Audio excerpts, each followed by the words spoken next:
Je pense qu'il faut déplorer le fait que les élections communales aient pris un temps extrêmement long, plus de 10 mois, 11 mois maintenant, on n'a pas fini avec l'installation des communes. Et ceci est du ressort de la responsabilité du ministère de l'administration du territoire. Et c'est très dommage. Par rapport à la situation de l'Assemblée nationale, cette question relève de la responsabilité de la Cour constitutionnelle qui devra apprécier la manière et l'attitude juridique qu'elle doit avoir pour éviter que le pays soit dans un vide de ce point de vue parlementaire. Plusieurs cas de figure se présentent aujourd'hui.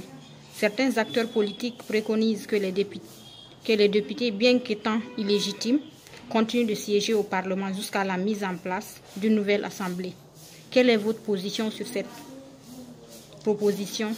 Par rapport à toute proposition qui devra intervenir ultérieurement, il faudra que la Cour constitutionnelle spécifie le temps nécessaire, soit en prolongeant le mandat, soit en donnant la possibilité au président de la République de légiférer par ordonnance jusqu'à la mise en place de la prochaine Assemblée nationale.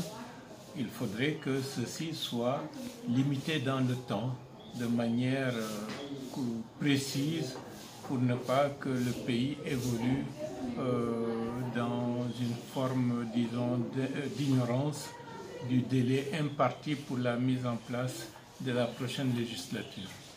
Selon vous, comment éviter une crise institutionnelle pouvant amener le chef de l'État à être seul aux commandes en légiférant par ordonnance? Bon, déjà, ce qui est impossible, cette Assemblée nationale a outrepassé le délai imparti pour son mandat.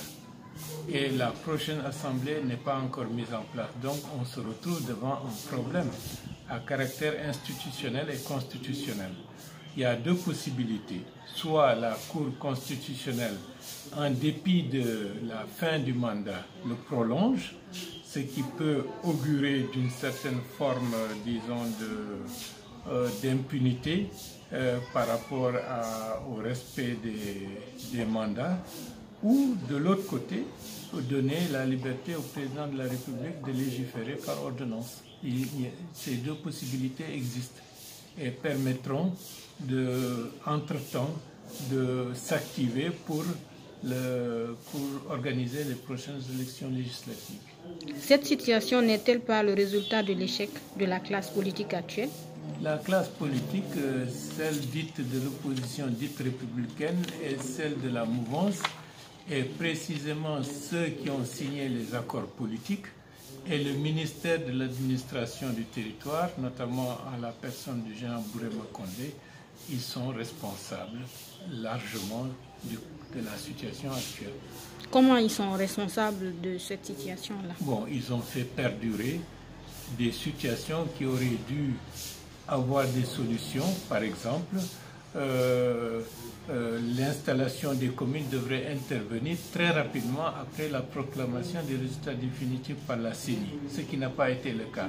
Ils se sont mis à tergiverser, à signer des accords qui sont en réalité des arrangements intrapersonnels, et ça a mis le pays dans une situation de retard par rapport à l'installation de ces élus. Et pire, ils ont outrepassé leur pouvoir, disons, de statuer sur ces questions, parce que le vote a été organisé le 4 février 2018. La proclamation des résultats définitifs par la CENI donne plein pouvoir au ministre de l'administration du territoire d'installer les élus communaux dans un temps bien précis, ce qu'il n'a pas fait. Donc, il a contribué à faire en sorte que ces dérapages puissent exister aujourd'hui. Les autres qui, en dépit du code électoral, qui estimaient que le contentieux est examiné avant la proclamation des résultats définitifs, ceci a été fait. Et en plus, ils se permettent de dire qu'il faut que la CENI revienne sur ces résultats au détriment de l'application stricte de la loi, je pense que ceux-là ont montré une étroitesse de vue par rapport à la primauté de l'autorité de la loi dans un pays. Monsieur Bahouri, vous dites que vous serez candidat aux prochaines élections législatives de 2019 et aux présidentielles de 2020, si elles auront lieu. On voit déjà vos effigies circuler sur les réseaux sociaux. Dites-nous, c'est sous la bannière de quel parti politique, sachant que les candidats indépendants ne sont pas admis? Non, d'ici là, on aura réglé la question avec quel parti ou avec quelle coalition. Soit l'UFDG, soit toute autre alternative qui se présentera. Mais comme on dit, il faut aller step by step et le temps permettra de résoudre certains problèmes qui existent aujourd'hui. Une nouvelle CENI est attendue dans les prochains jours. Pensez-vous qu'elle serait différente de celle qui est là actuellement?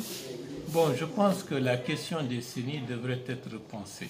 Ça fait bientôt 30 ans que l'organe régulateur des élections a été mis sous cette forme dans notre pays. 30 ans d'expérience, c'est largement suffisant pour en tirer le bilan et les enseignements. On avait pensé que la CENI, sous cette forme, c'était une manière d'avoir des élections pluralistes, indépendantes, apaisées et acceptables par les uns et par les autres. À l'épreuve des faits, il s'est avéré qu'il y a beaucoup de problèmes, pas seulement en Guinée, mais un peu partout en Afrique. Donc il faut repenser les choses. Il faut, et je pense qu'il n'est pas interdit dans les prochaines années de revoir un ministère de l'Intérieur ou une agence spécialisée uniquement dédiée à l'organisation des consultations électorales dans notre pays et même dans d'autres pays africains.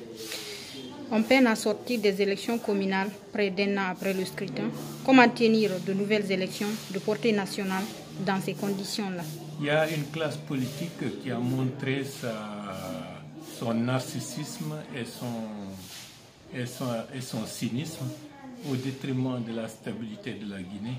J'espère qu'avec d'ici les prochaines élections législatives, que le nettoyage sera en partie fait pour permettre à la Guinée d'avoir une classe politique beaucoup plus ancrée dans une démarche constructive que dans une démarche destructive, nihiliste, qui ne fait que générer la violence. Il faut qu'on change de ce point de vue de leader en termes de ténor, des mouvances liées au pouvoir et aussi bien de l'opposition. Il faut que les choses changent. Une dernière question. Quel est votre avis par rapport à la polygamie qui vient récemment d'être votée à l'Assemblée nationale, qui a suscité de vives réactions? Bon, vous savez, personnellement, vous me connaissez. Parce que les faits sociaux, c'est difficile de légiférer pour des faits sociaux. La polygamie est un fait social, c'est un fait culturel.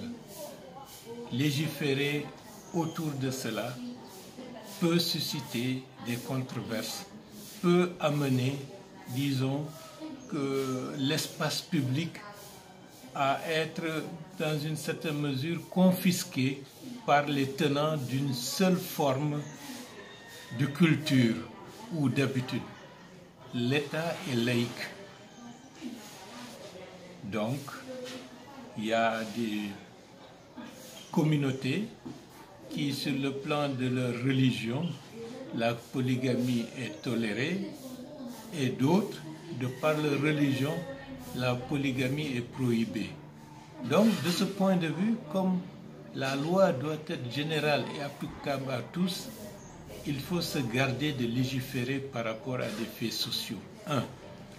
Les éléments sur lesquels il faudrait légiférer, c'est de légiférer de telle manière qu'un homme et une femme qui contractent un mariage, que ces mariages soient présentée de telle manière pour qu'au point de vue du droit, que les deux parties soient rassurées par rapport à leurs droits. Je pense que les femmes subissent beaucoup de discrimination, surtout les femmes qui sont dans des couples polygames par rapport aux questions de succession, par rapport aux questions, disons, de répartition comment on appelle ça, de l'héritage. En plus, par rapport même aux questions de l'héritage, entre le garçon et l'enfant garçon et l'enfant fille, il y a des discriminations.